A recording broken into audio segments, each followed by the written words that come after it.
Come in. Welcome. I'm E.G. Marshall. Imagination, fantasy, daydream. How often we chide others and ourselves for wasting valuable time, for building castles in the air, when we should be concerned with the so-called practical things in life. Perhaps. But this pursuit of the will-o'-the-wisp is truly a safety valve. After all, how long would we endure if we had to live in the real world all of the time? Hello, Tom. What are you doing back in town? Visiting old friends? Well, as an old friend, I want to give you a piece of advice, George. Confess. To what? Murder. Why should I? It'll be good for your soul.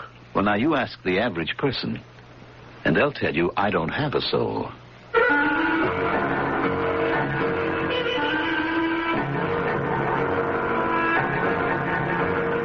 Our mystery drama, The Search for Myra, was written especially for the Mystery Theater by Sam Dan and stars Mandel Kramer and Marion Seldes. It is sponsored in part by Sign-Off, the Sign-Off medicine. The light goes out. The years pass by. And what was it? What happened? It's so hard to remember, so easy to forget. Why bother? Janet? Janet? Janet? Where is that girl? I could have sworn she was sitting at her desk just a minute ago. Probably reading some book. I have put love behind me. I am free of that mistake. You shall seek and never find me. I have no heart for you to break. Oh, Mr. Hastings, did you ring? I guess I didn't hear you. Do you want me to take some dictation? I thought I was still on my lunch hour. See, I eat in now because I'm going to college at night. I'm taking this course in new poetry, and I was just reading. What was that poem? I have put love behind me? Yes. I am free of that mistake. You shall seek and never find me. I have no heart for you to break. Do you like poetry, Mr. Hastings? Not really. Well, it's a required subject. Oh, you did ring for me, didn't you? Yes, I did. Oh, well, I'll just pick up my pad. I'll come right in. No, that's all right. I can dictate this right here. Oh, yes, sir. It's a funny thing about this poem. It's part of a group of poems. They don't even know who wrote them. Just let me think for a minute. Now, this is to Franklin K. Armstrong, president of Southeastern State Institute of Technology. Dear President Armstrong, I am honored by your offer of an honorary degree. It is... If you'll excuse me, Mr. Hastings, it doesn't sound quite right. You know, honored and honorary. Oh, yes, that's right, Myra. Mm-hmm. Well, let's start again. Dear President Armstrong, I am flattered by your kindness in considering me a candidate for an honorary degree. Does that sound too humble, Myra? You all right, Mr. Hastings? Of course I'm all right. Why shouldn't I be all right? Oh, that's the second time you've done it. Done what? Call me Myra. Myra? Why would I call you Myra? I don't know, Mr. Hastings. My name is Janet. I know your name is Janet. Do I happen to remind you of someone called Myra? I don't know anyone named Myra. Oh, well, it isn't important. I just thought I'd call it to your attention. Myra? Why would I call you Myra?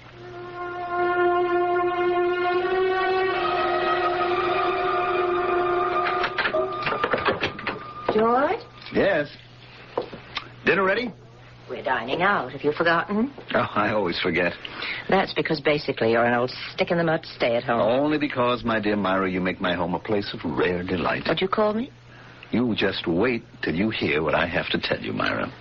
You're doing it again? The most fantastic... Why are you suddenly calling me Myra? Who's Myra? Myra? We've only been married 25 years. I should think you'd know my name by now. What are you talking about? What's my name? Ruth. Right. Now, let's go one step further. Who is Myra? I haven't the faintest idea. That isn't true. When a man calls his wife by another woman's name, the reason is usually quite obvious. Now, just hold on. Suppose I were to call you Tom or Percy or Lancelot or anything but George. Ruth. What would your reaction be? Truthfully. So who is Myra? I don't know. I think you do. Darling, what are you building this into? Have you met any attractive ladies named Myra lately? No. Anyone at the office named Myra? No one anywhere. If it makes you feel any better, I also called Janet, my secretary, Myra. I tell you, it's nothing. Well, if it's nothing, why are you getting upset? I'm not upset. Then why don't you lower your voice? Because I'm in the privacy of my own home and I can talk as I please. I think it's time you went up and got dressed for dinner. None of that. None of what? None of that thin-lipped, well-bred, silent disapproval. I can't help it if I have thin lips. It's not a pretty feature, I admit, but it isn't my fault. Oh, for crying out loud. And I certainly shall not apologize for being well-bred. All right. And as far as silence is concerned, why, you make enough noise for both of us. I'm sorry. I know you are. And to save my immortal soul, I couldn't tell you why I called you Myra. Why don't you ask? Ask who? A psychiatrist. Psychiatrist? They never really help anybody. Now, that's not necessarily true. All right, look, I simply cannot imagine why I should have called you or Janet Myra. But I did. And it's just one of those things, and why don't we forget all about it?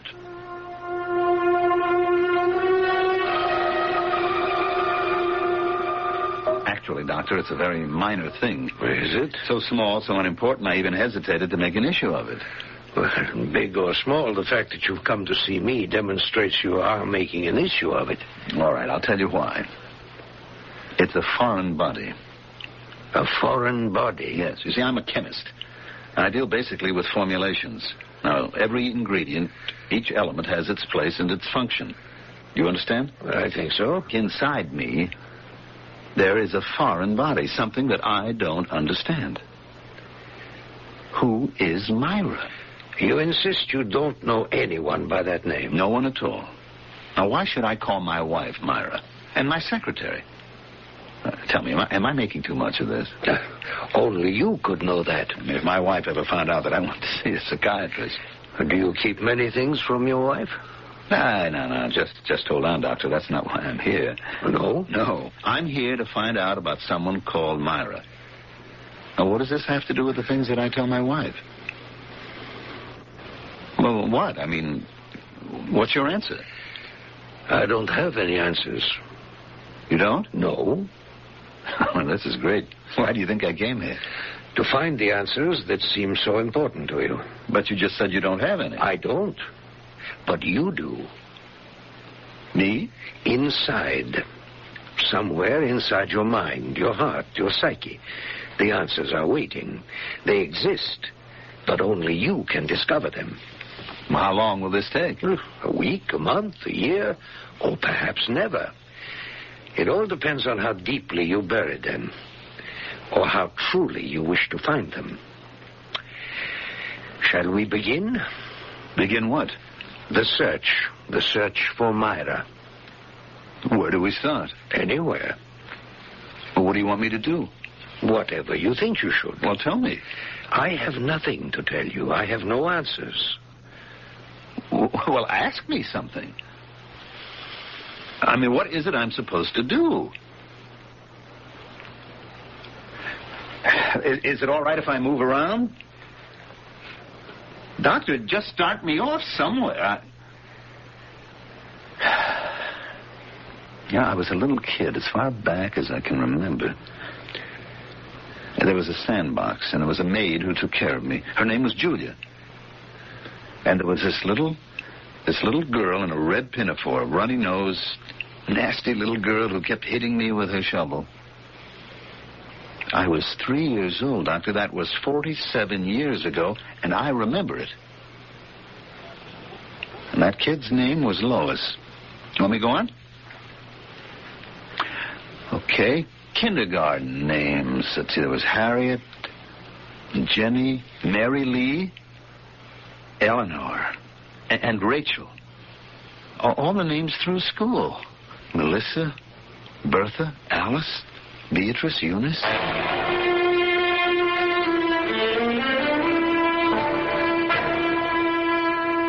I didn't think it was possible. But I have listed as closely as I can remember the name of every woman I have known in my life. Every woman? Every name I can remember. Casual acquaintance, a clerk in a store, a waitress, a girlfriend, anyone, everyone. Those I may have met casually, those I knew intimately, those who were important, those I met just in passing, everyone. Except Myra. There is no Myra. I've racked my brain. She must come from somewhere. I've cut through the years. Names, faces, they come at me like a montage in a movie. 20 years ago, I shared a taxi in Dayton, Ohio, with a woman named Corinne Davis. Ask me what's so remarkable about that. Go ahead, ask me. I'll tell you. We were strangers coming in from the airport. We never even spoke a single word. I happened to notice the name tag on her valise. I'm pulling names out of everywhere. Why can't I account for Myra? Why can't I remember Myra? Why don't you stop trying? Stop trying to remember? Evidently, it isn't working. Well, how will I remember if I don't try? Instead of trying to remember who she is, why don't we try to discover why you should have thought about her today? Why? Suddenly you found yourself calling your secretary Myra. And then you called your wife Myra. Does this suggest anything? No. Your secretary is how old? 21, 22. And your wife? 48. And you called both of them Myra. Was Myra a young girl you wanted to marry? I don't even know who she is.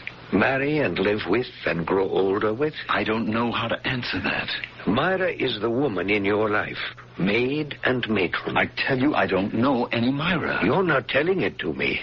You're telling it to yourself. Why? Why do you insist that you don't know Myra? Why have you rejected Myra?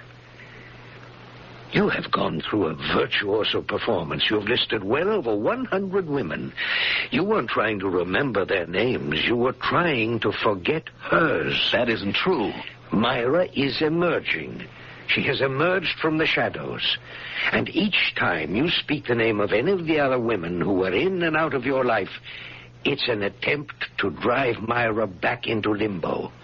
Why? I don't know why. What happened? What did your secretary do that made you look at her and say, Myra? Was it a look in her eyes? The way she wore her hair? Her dress? Her perfume? A tone in her voice? Her voice. Yes? Her voice. She said... I remember Myra said... I have put love behind me.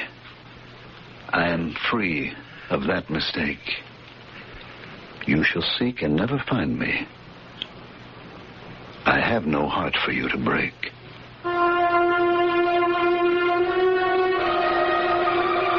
Myra? These were supposed to be the lines of an unknown poet. So we were told when we heard them for the first time. Obviously, our friend George hasn't heard those lines for the first time. And if you're an old-timer on this show, or even a new recruit, you know perfectly well that Myra wrote them. But who is Myra? Ah, for this, we must all await the second act.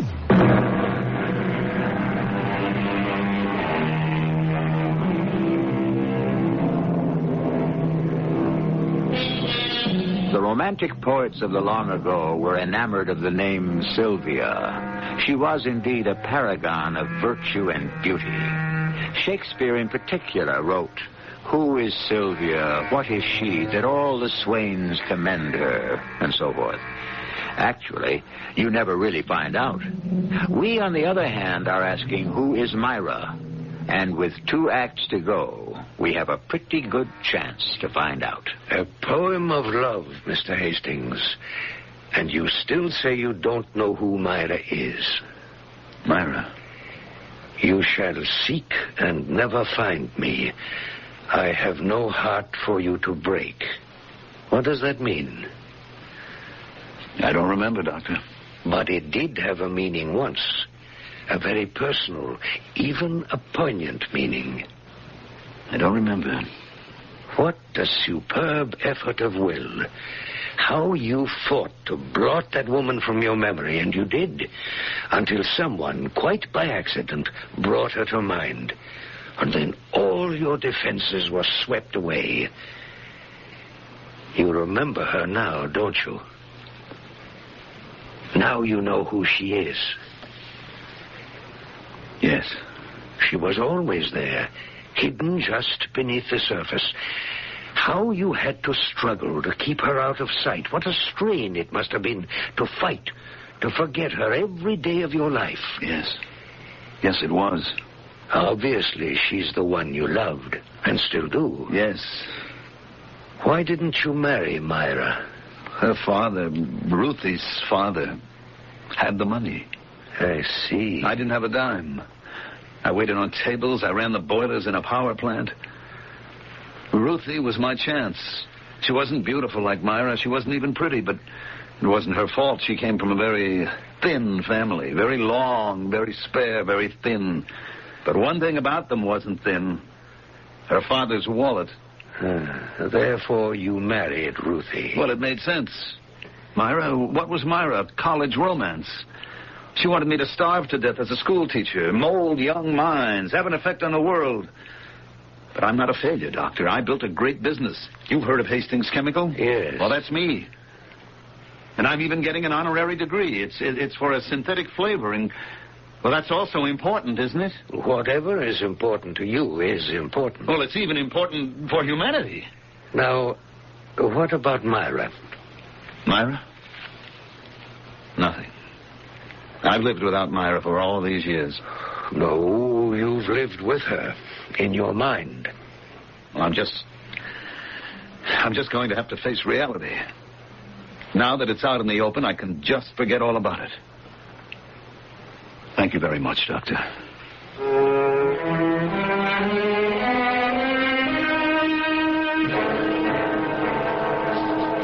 It's beautiful, George, but... But what? Nobody should flaunt jewelry these days. A necklace like this, everybody would turn to look.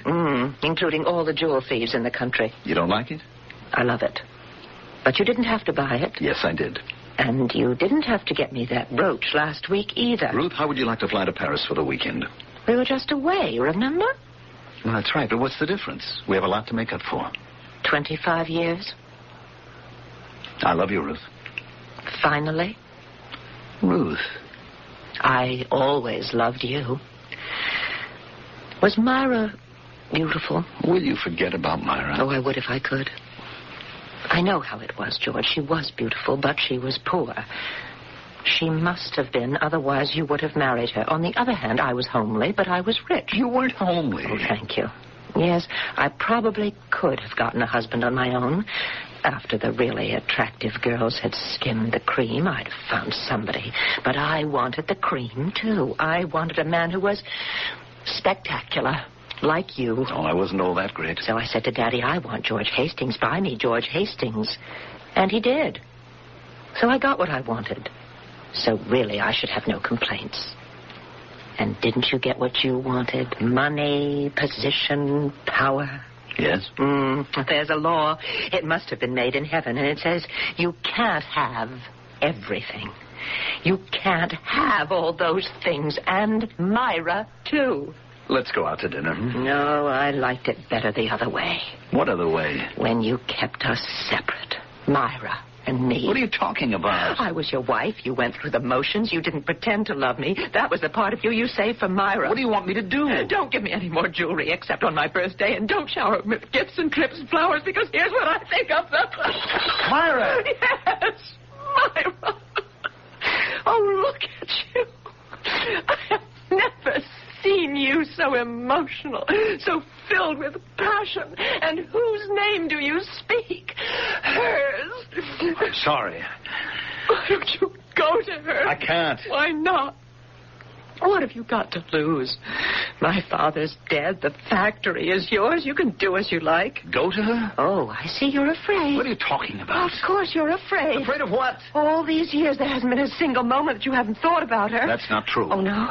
But the question is, does she still think of you? You're afraid to face that possibility. What if she's happy without you? What if you're only a dim and distant occasional memory, or perhaps nothing at all? Go back and see. No. All right? It's up to you. But I can tell you this. You won't have me anymore. Ruth. I say you won't have me. You never had me. You could have, but you never wanted me. I want you now. Oh, no, you don't. You're willing to make believe I'm Myra. And you'll give me everything. Oh, it's very tempting. But I'm somebody, too. Don't leave me. How can I leave you? I was never with you.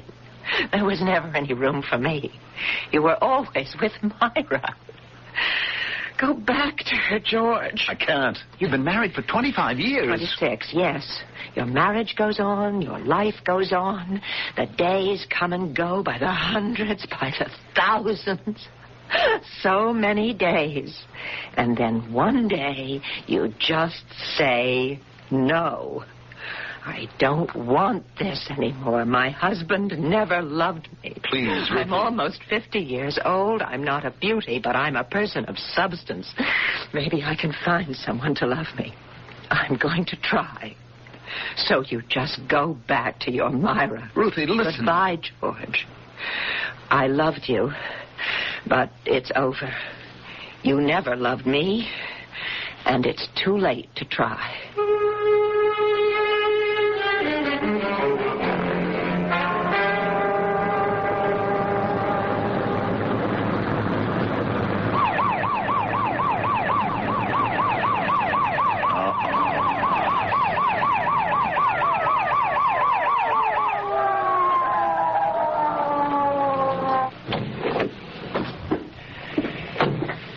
Sheriff.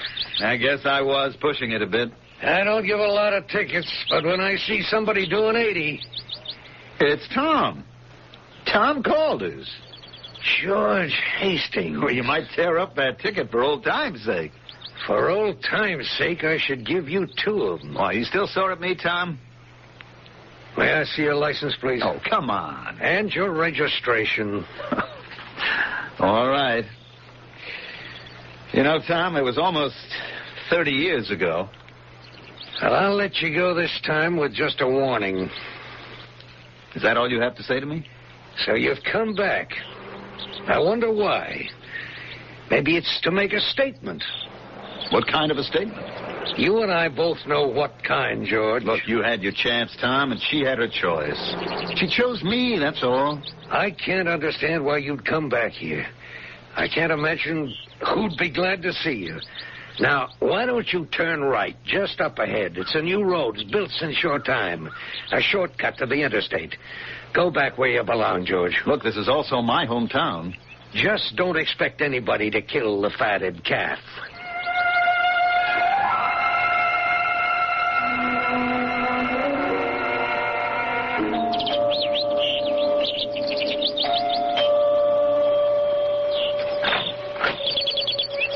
Hello. Yes, hello. Mrs. Kendall? Oh, yes, I'm Mrs. Kendall. Don't you remember me, Mrs. Kendall? Are you selling something? No. Well, most people come by or want me to buy something, you know. Mother Kendall, don't you remember me? Well, I don't need very many things anymore. It's George. George? Yes, George Hastings. Oh, well, Tom Colders will stop by and say hello. Maybe once a month Harry Jones will cut the grass, trim things. I used to be able to do it myself, but I can't anymore. And I don't like to ask Myra. Myra? Oh, poor thing. She works so hard. She still lives here? Oh, yes, yes. She isn't married or anything? Oh, no. She's taking care of her old mother. And you don't remember me? George Hastings? George Hastings? Oh, it's so hard to remember. Sometimes it's as if you're reading and suddenly the light goes out. You're in the dark. And you can't see. George Hastings. I was going to marry Myra. Were you? Don't you remember? Oh, sometimes I remember everything, and sometimes I can't remember anything. And most things get so mixed up. Is Myra at home? Oh, yes. Would you ask her if she'd like to see George Hastings? George Hastings. George? Yes. Ask her if she'll see me. Well, why wouldn't she see you? After the way I treated her? George. Oh, a man like you can get away with anything. And you know why? Because you're so handsome. You know what I always say to Myra? It's a good thing you're my daughter because he's so good-looking. I'd try to steal him for myself. Do you really think she'd see me? Oh, George. After what I did to her? But it was only a silly lover's quarrel. But I left her. And you're back. You're here now. Does anything else matter? Come on inside. Why are we standing here? Now walk right into the parlor. And here's your favorite chair. Please, sit down. Thank you. And after a while, we'll have a glass of your favorite lemonade. Myra, will you come down? Myra? Did she answer, George? I'm so hard of hearing now. Myra? Yes, Mother? Come downstairs, dear. We have a guest. In a minute, Mother. Yes. I think I heard her. How is she? How is she? Why? How do you expect her to be? Well, it's been a long time. Yes. When you're in love, every separation seems to last forever, even if it's only overnight. Is she still beautiful? Well, why shouldn't she be beautiful? Hello? Hello, dear. You have a guest. Hello, George. Myra. Yes, it's Myra. You can't be Myra. Who else could I be? Well, you should be her daughter. Her daughter? Why do you say that? Well, you can't be Myra. You can't be a day over 21. But I am Myra. What happened to you? What happened? Or what didn't happen?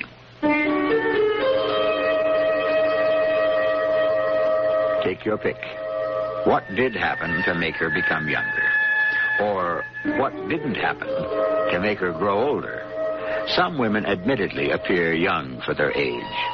But a woman of 50 cannot possibly pass for 21, especially without the magic of lighting, cameras, and makeup. But here she is, and here we are, waiting as usual for the third act. Saw a picture of a girl on a Grecian vase, and of her he said, "She wilt be forever fair." It's true. That lady is at least 2,500 years old, and she's still as pretty as she was the day the artist painted her. However, flesh and blood ladies are less fortunate. They grow older with every passing minute, and after a while, they must show their years. Is it possible that the Myra Kendall who is 50 is exactly the same as the Myra Kendall who was 21? Now, why don't I just go inside and fix us some nice, cool lemonade? Myra? Yes, George. I'm Myra. I can't believe it. I knew you'd come back, George. I always knew it. I should never have left. Oh, yes, you should have. Don't say that. It was for the best, that other girl. What was her name? Ruth. Her father had the money to give you what you wanted. Now I know I wanted you. But you see, darling, the timing is everything. Had you chosen me then, you would have regretted it. Never. Oh, yes. You would have gotten tired of me. So you chose the money, and in time, you became tired of the money. And now instead of walking out on me, you're walking out on her. Myra. You wanted two things in this life. You wanted me, and you wanted wealth. And by choosing wealth first, you're now able to have both of us. Myra, why are you still so young? Young? Yes, you have the look, the freshness of a young girl. I'm always young to you, George. Always fair. Ever lovely. Age will never mar thy face. Only spring and early summer. Thy everlasting living place. We are young. We live forever, a dream of never-ending youth. We have sought and found the secret. Love is our eternal truth. Oh, you remembered. Why are you still so young? I'm only young in your eyes, George. You are in mine. I'm not young in my eyes. I'm 50, and I look it, I feel it. No, I'm not dreaming. I see you as I saw you on that last day. The day I left you. Everything about you. Look, the skirt you're wearing, it's the same. It is, isn't it? Yes. And the blouse. And it's still fresh-looking and new. It doesn't look 30 years old. You became very successful, didn't you, George? Oh, I don't want to talk about that. Oh, you should be proud of it. I feel as if I've wasted my life. Oh, George, you became rich, famous. But I didn't have you. You have me, George.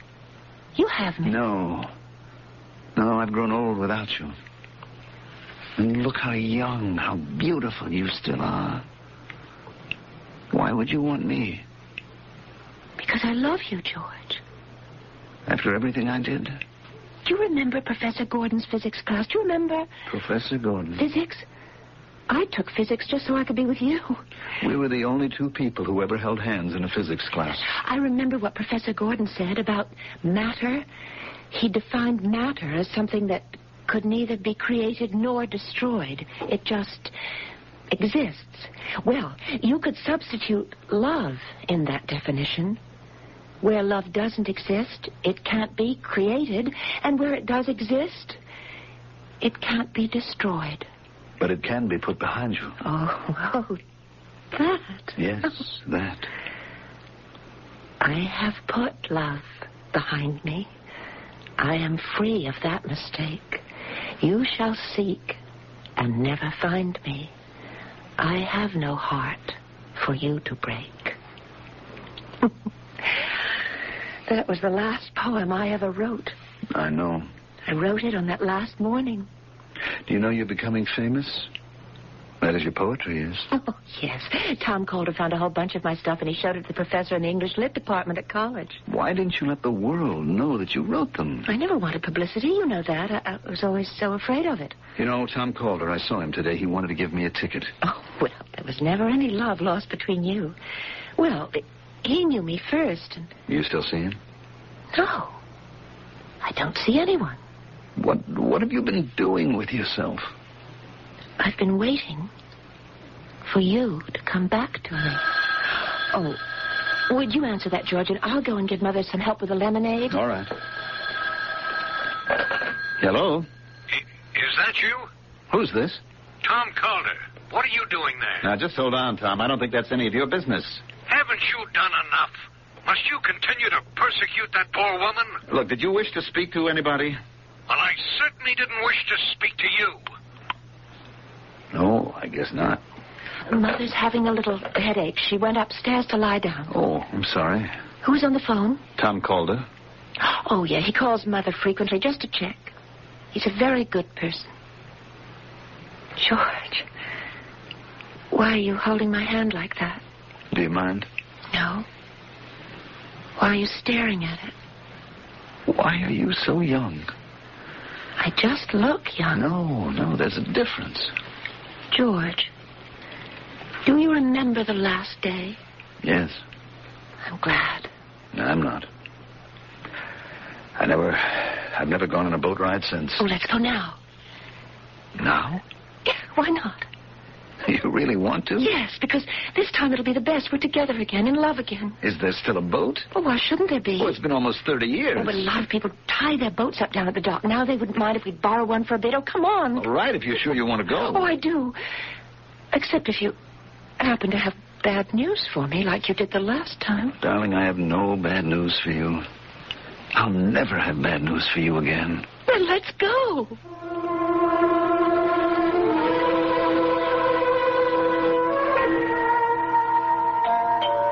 Mrs. Kendall? Mrs. Kendall? Yes? Who are you? Mrs. Kendall, it's me, Tom. Oh, yes, Tom. I just stopped by to see if everything's okay. Oh, yeah, things are just fine. It's just that he's in town. He? George Hastings. Oh, George, of course. And I know he's been out here to see you. Oh, yes, he's been here. Well, that took considerable nerve on his part. Nobody could blame you if you just threw him out of the house. Oh, no. They were getting along so beautifully. Who's they? They? Myra and George. Myra? Well, certainly, Myra. But Myra... What's it about, Myra?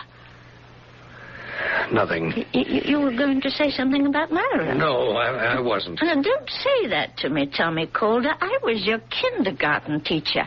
I know you well enough. Now, what were you going to say about Myra? Don't make me say it again. Say what again, Tommy?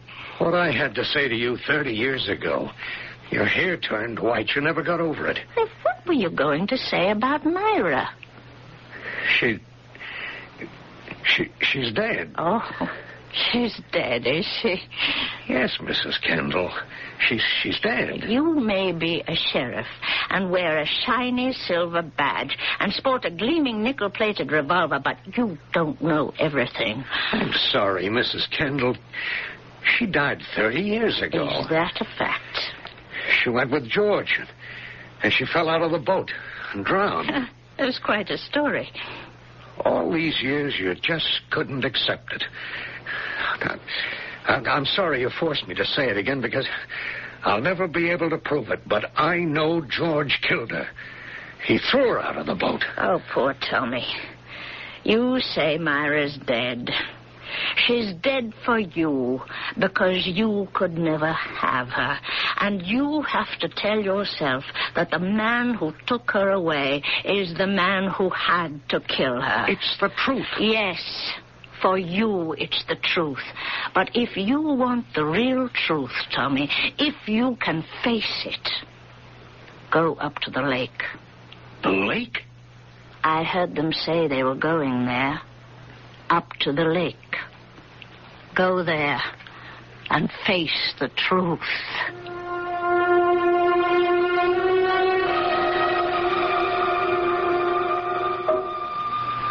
So beautiful just drifting here. I'd forgotten what it was like. And you've come back to me, George. Yes.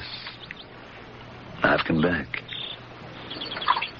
It's as if I'd never left you.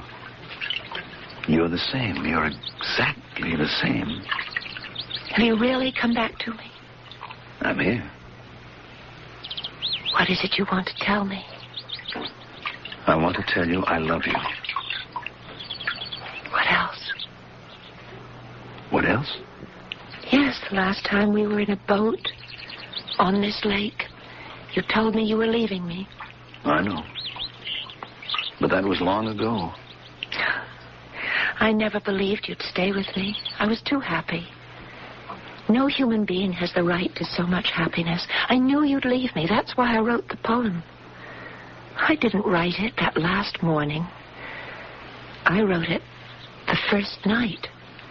Even then, at the beginning, I knew that it would end. Myra, I didn't mean to. What chance did I have? I was a town girl given a scholarship, tolerated at a wealthy college. I had no chance against her. All that money. And that's what you wanted. That's what I thought I wanted. Oh, you still want it? I've come back here. Have you? Oh, Myra. Myra, now I know why you're still young. It's what's inside you. All the love, the hope. No, George.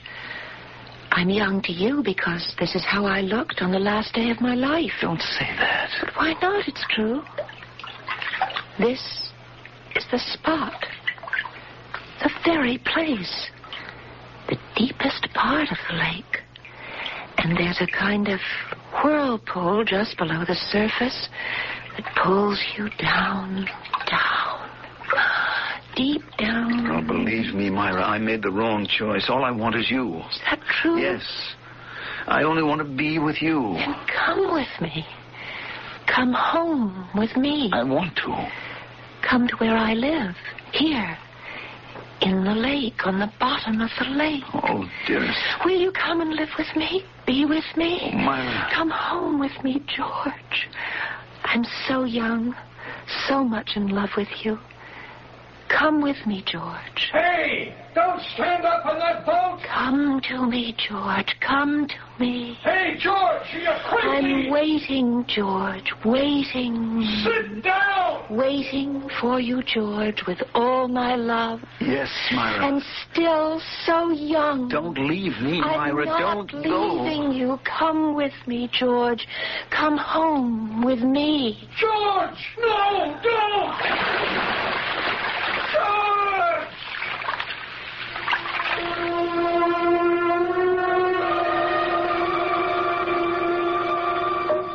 And so he found Myra, finally, and just where he had left her. Because we are romantics at heart, we will let the story end here, at the last reunion of two lovers. For as the poet said, in the end, those who love will be together. Love is the only immortality. I shall return shortly.